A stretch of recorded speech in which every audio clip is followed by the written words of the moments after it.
Hello, everyone. So glad to be here this morning. It's a lovely Monday morning. No, but hello, everyone. My name is Kinsey Berkwin. For those of you that don't know me, I'm an integrative nutritionist in my online nutrition and wellness practice called Progressive Health and Wellness, where I work with ambitious men and women who are struggling with their mental health or performance by taking a root caused body mind approach to optimize their physical and mental health. So I go live every Monday with information on different topics for this. But today is the last week. So it's diet number 6 in our Eating for Mental Wellness series.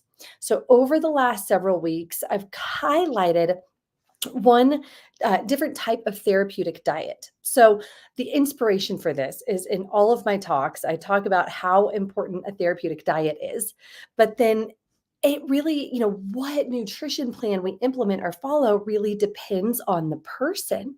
And so there's a variety of different therapeutic diets that we use. And so that was the intention of this series. So over the last few weeks, I covered the paleo diet, the autoimmune paleo diet, low FODMAP, carnivore, and today is low histamine. So what I will cover today is what histamine intolerance is and some of the symptoms of it to kind of give a little clue, help you determine, is it histamine? Could this be the right way for, right plan for me? Could histamine intolerance be part of my story? Then I'll go through why a low histamine diet can be such a powerful starting place and what we're seeking to accomplish, learn and accomplish with a low histamine diet. And then, of course, the tenets of a low histamine diet, what it entails, foods to avoid, foods to enjoy, that kind of thing. And then I will be later this week releasing a free 7-day menu plan, like I've done with all of the other diets, a free 7-day menu plan that is low histamine. So if you want to copy that plan, just comment 7-day plan on this talk or comment on the post when that's released. I think probably on Thursday or so is when I'll have time to get those out. And I will send it to you. It's just a PDF that I'll send to you via Messenger. All right, so it looks like we have a few people hopping on, which is great. Hello, thanks for being here. If you are with me live, I'd love to know who's here with me. So drop a comment, introduce yourself, where in the world you're watching from, and of course, tag me in any questions or comments that come up. And if you're watching the replay, please do the same thing. I love knowing who is seeing this content and to personalize it as much as possible. Okay, so to get started, let's talk about what histamine intolerance is. Some of the symptoms to start there include some of the classic histamine symptoms like congestion or postnasal drip or sore throat, cough, hives, itchiness, eczema. There could be psoriasis, other skin conditions. Some are a lot less obvious though. Anxiety, panic attacks, brain fog, physical fatigue, myalgia, which is like a muscular fatigue, or in sometimes pain, joint pain. There's digestive, so diarrhea, constipation, bloating, acid reflux. There nausea. There can be heart palpitations. As you're getting kind of the idea, some of the bigger ones that really perk me up are an intolerance to supplements. So supplements, you either don't tolerate them well, you don't tolerate a lot of them well. You have to take, if a recommendation is like 2 capsules twice a day, you're starting with like a quarter of a capsule, you're breaking open and starting at a really low dose. Same thing with medications. You might be the canary in the coal mine, if you will, where like medications don't act on you the way that it's expected to act on other people. And then food. A lot of people with histamine intolerance report that food reactions are random and sporadic. So they can eat one food one day and it seems to sit with them fine. And then they eat the same food the next day and it doesn't. And it seems sometimes that they're just reacting to all different kinds of foods. And it's difficult to find something that they feel safe eating. So, dizziness, vertigo, migraines, and menstrual problems. Those are some of the other really big red flags. So, what histamine intolerance is, histamine, most people, when they hear histamine, they think of antihistamines. They think of the immune system and allergies, which, yes, that is part of it. But histamine is actually a chemical that's used throughout the body. It is produced primarily by cells that are called mast cells that line tissue throughout the body, digestive tract, muscular system, I mean, all throughout the body.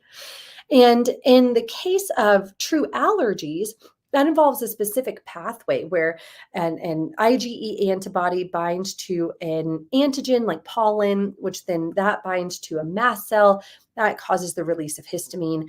And that happens every time you're exposed to pollen. In the case of histamine intolerance, though, that IgE mechanism isn't necessarily at play, and other environmental factors are triggering the mast cells. And this is where the conversation becomes very vast because a number of things can trigger mast cells.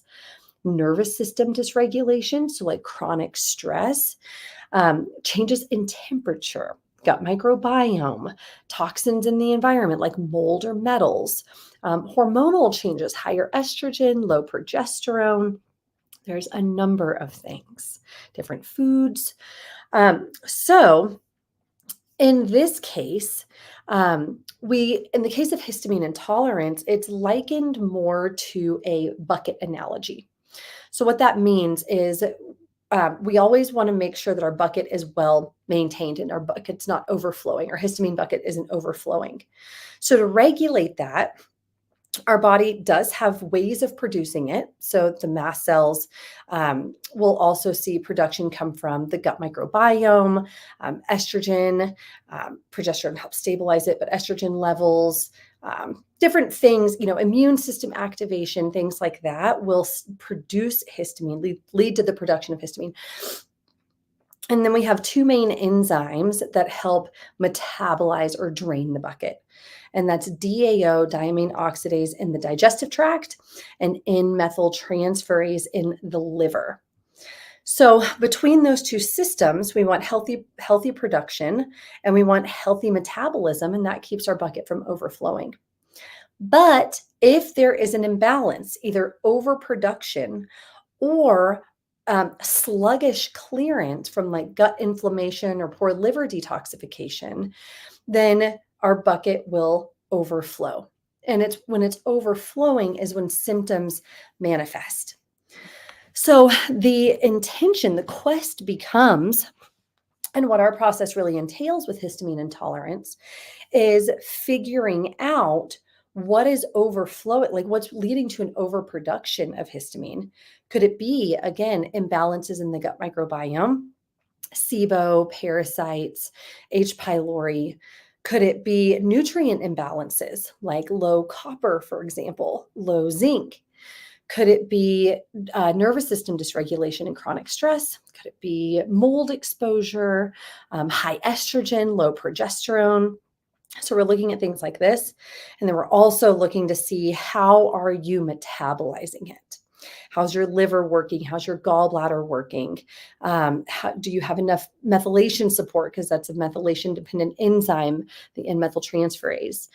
Is there gut inflammation that's affecting DAO? So that's what we're looking for so that we can adequately drain your bucket. And that is where the low histamine diet becomes really important. Before I get there, though, I wanted to mention one other thing. There are 4 different types of histamine receptors in the body. There's the immune system, but there's also the digestive tract, the nervous system, reproductive systems, bone. Because of that, the symptoms are very vast. So I always want to include that. Okay, so let's talk about the low histamine diet. What this involves, again, as the name implies, the intention is to reduce one of those production pathways. So if we're eating a lot of food that contains histamine or triggers the release of histamine or downregulates the activity of DAO in the gut, that will lead to an overflow of histamine. So what the low histamine, it's a great starting point, especially if you suspect histamine intolerance is part of your story, really not great ways of testing for histamine intolerance. You can test histamine in the blood or serum, I think plasma. Um, there's a stool test that looks at it, but none of them are all that sensitive. You can test tryptase and other mast cell mediators, but they're not all that sensitive. So we really go based on symptoms alone.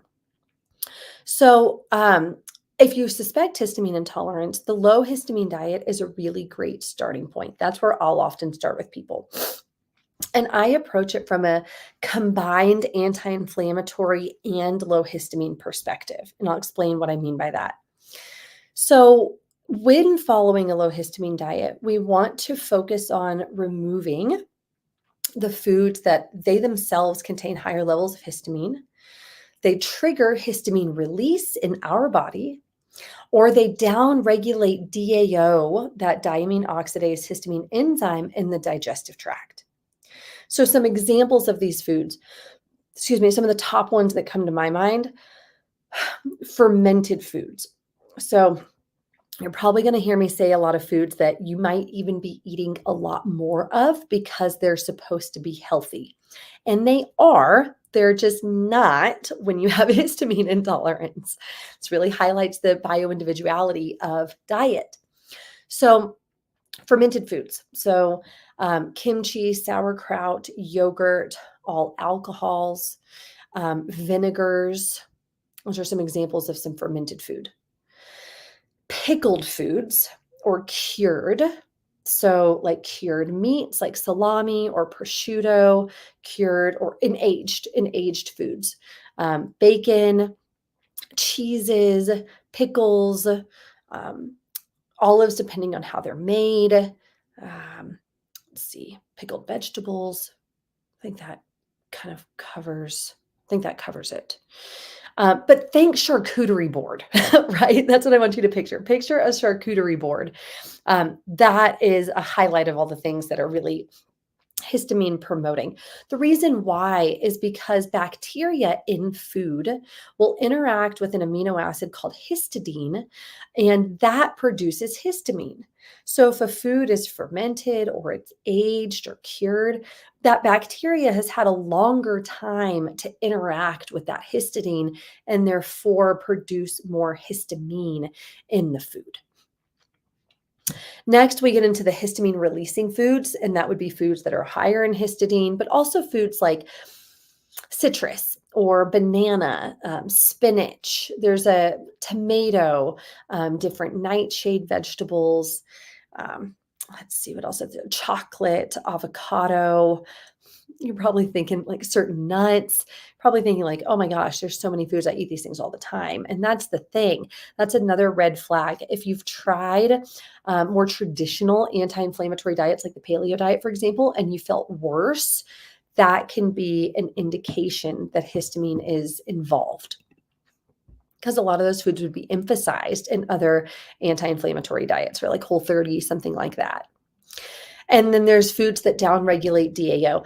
I'm going to be honest, I don't remember foods in each category. I have a handout that I give clients. I'm just going through some of the foods that I know are problematic, like those fermented and cured dairy products. And like I said, the chocolate, the spinach, the citrus, banana. There's lists of different foods out there. And so, like I said, I give my clients a handout and a menu plan and whole 9 yards to get them. And it's very much a like green, red column. So, like, eat these green foods, lots of leafy vegetables and many different types of fruit. Different nuts are still low histamine. There's a ton of, animal products, different meats are great. Like, there's a ton of options, gluten-free grains, eggs, like, there's great options. But then there's the red column where it's, certain spices, even turmeric and cinnamon and curry spices and spicy foods. And, there's just a list of things to avoid. So, when it comes to The low actually oh, yeah, and then I layer on an anti-inflammatory approach. So what I mean by that is some resources that you read, certain types of cheese, like I believe feta, would be considered low histamine, but I remove because dairy is a major trigger for a lot of people for histamine symptoms, even if itself doesn't like congestion and digestive issues are some of the two biggest symptoms of dairy intolerance. So I remove all dairy, I remove all gluten, all corn, all soy, mm, and sugar, because those are such common trigger foods of inflammation, even if histamine isn't the pathway for that. So the way that we would do this is for at least 30 days, I have the person embark on this journey of taking out those histamine foods and essentially seeing how they feel. We may do some baseline supplementation with antihistamine support. So, DAO, you can supplement with DAO enzyme, some liver support like castor oil or Epsom salt baths or saunas can be really helpful. If the person can tolerate supplements, then we'll use some supplements like TUDCA or um, milk thistle, for example, glutathione and acetylcysteine. And then there are also nutrients that help with the controlling the release of histamine. So quercetin or nettles, vitamin C. We'll layer on some supplemental support. Sometimes, especially if someone is more reactive and supplements are difficult, food is difficult, then we will explore actually antihistamines, like over-the-counter antihistamines. So things like Zyrtec, Allegra, Claritin, those are H1 blockers. I mentioned there's 4 different types of histamine receptors. Those are H1 blockers. It's like immune system. And then Pepcid, traditionally used as an antacid, but Pepcid is an H2 blocker. So it targets more of the digestive tract. And some people, each person's unique. Some people respond better to one of the H1s. Some people respond better to H2. Some people better to both. Some people it doesn't make a difference. And then the third thing that's really important with histamine intolerance is nervous system limbic retraining. So we do a lot of heart rate variability biofeedback in my practice, but and like breath work, things like that. But I'll almost always recommend something like the Gupta program or DNRS, dynamic neural retraining system, which are much more advanced and significant forms of limbic retraining because that histamine leads to an overactive nervous system, and then an overactive nervous system hypervigilance also stimulates those mast cells. So it becomes a vicious cycle. And limbic retraining can be really, really powerful. So we'll follow the low histamine diet for at least 4 weeks. If the person is noticing improvements in how they feel, we stick with it. We continue going with it. If they don't, we can bring some of those foods back in. We may look at something different. We might look at ruling out autoimmune. We might look at SIBO and determining if a low FODMAP diet might be more appropriate. We may consider salicylates, like salicylate containing foods, which manifest very similarly to histamine.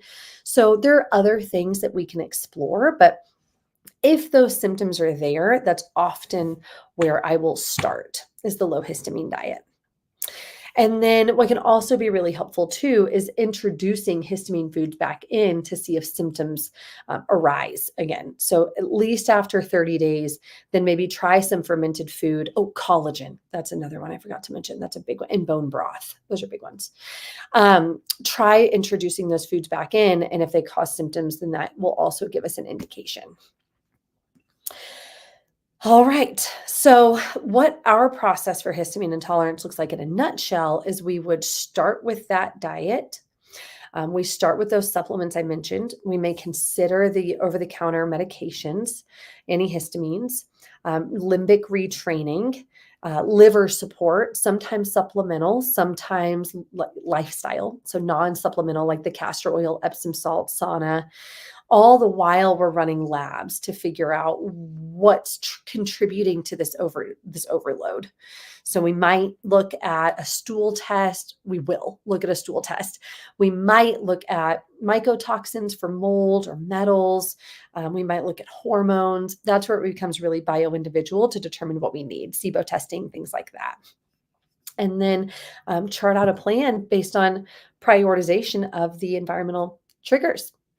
But going back to the low histamine diet is a really powerful starting point. So again, I'm giving out a free low histamine 7-day menu plan later this week. If you want a copy of that, comment on this post, or I'm going to release a post promoting it in a couple days. So comment on that post if you want a copy of it.